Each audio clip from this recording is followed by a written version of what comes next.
చెప్తున్నాడు. I will not disappoint anyone here. ఇక్కడ పాల్గొన్న ఎవరిని దేవుడు నిరాశపరచనని చెప్తున్నాడు ఆయన. I am touching each and everyone here. ప్రతి ఒక్కరిని ఆయన ఇక్కడ తాకుతున్నాడు. ప్రతి ఒక్కరిని ఆయన సంధించబోతున్నాడు. Touch every family here. ప్రతి కుటుంబాన్ని సంధిస్తున్నాడు ఆయన. You will not go with empty hands. ఖాళీ చేతులతో నువ్వు వెళ్ళవు ఇక్కడ నుండి. Now after this meeting onwards, ఈ యొక్క కూడిక అనంతరము you will not remember that problem. ఇక ఆ సమస్యను కూడా నువ్వు జ్ఞాపకం చేసుకోవు. ఇక like that I am going to deliver you. ఆ రీతిగా నేను నిన్ను విడిపించబోతున్నా. దైవం నిన్ను కరెక్ట్ స్థలత పొజిషన్ చేయబో.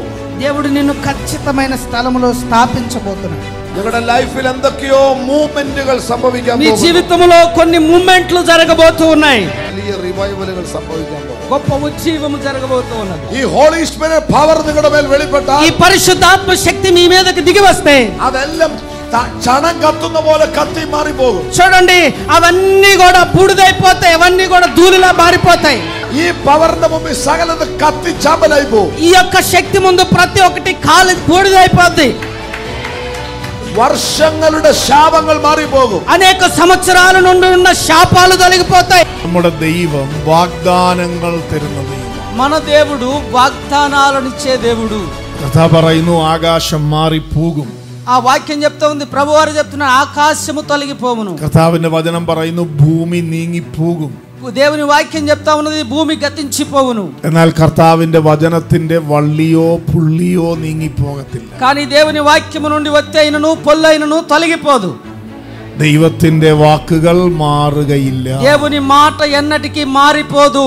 നമ്മൾ പാപം ചെയ്ത് మన పాపములో మునుపటి జీవించే వాళ్ళం, ദൈവവുമായി ബന്ധമില്ലാതെ ജീവിച്ചു, దేవునితో బంధం లేక జీవించే వాళ్ళ మునుపటి కాలంలో അതിക്രമം കൊണ്ടും പാപം കൊണ്ടും മരിച്ചുപോയി. మనం అతిక్రమము చేత పాపము చేత చచ్చిన వారమై ఉండేవాళ్ళం. നമ്മൾ യേശുവിൽ നമ്മളെ അവൻ വീണ്ടെടുത്തു. కానీ యేసయ్య ద్వారా మనకు విమోచన దొరికింది.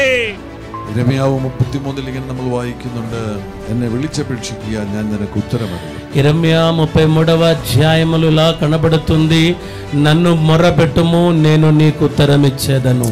നീ അറിയാത്ത മഹത്തായ అగౌరవമായ కార్యങ്ങളെ ഞാൻ నిన్నే അറിയിച്ചു. నీకు తెలియని లోతైనటువంటి అంశాలను నేను నీకు తెలియచేసేదను. Great and mighty things.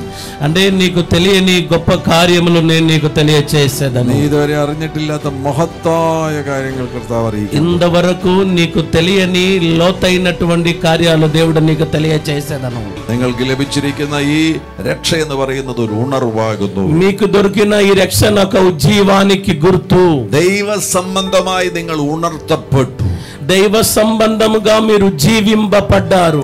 ഈ ഭയം വരുമ്പോൾ എങ്ങനെയാണ് നമുക്ക് ഈ ഭയത്തെ പുറത്താക്കാൻ കഴിയുന്ന, ഇല്ലെങ്കിൽ ഭയത്തെ ജയിക്കുവാൻ കഴിയുന്നത്? భయము మనకు కలిగినప్పుడు ఎలా భయాన్ని మనం వెళ్ళగొట్టగలం? When we know that who our God is. ఆమేన్. మన దేవుడు ఎవరని మనం తెలుసుకున్నప్పుడే. Hallelujah. ఆమేన్. Hallelujah. ఆమేన్.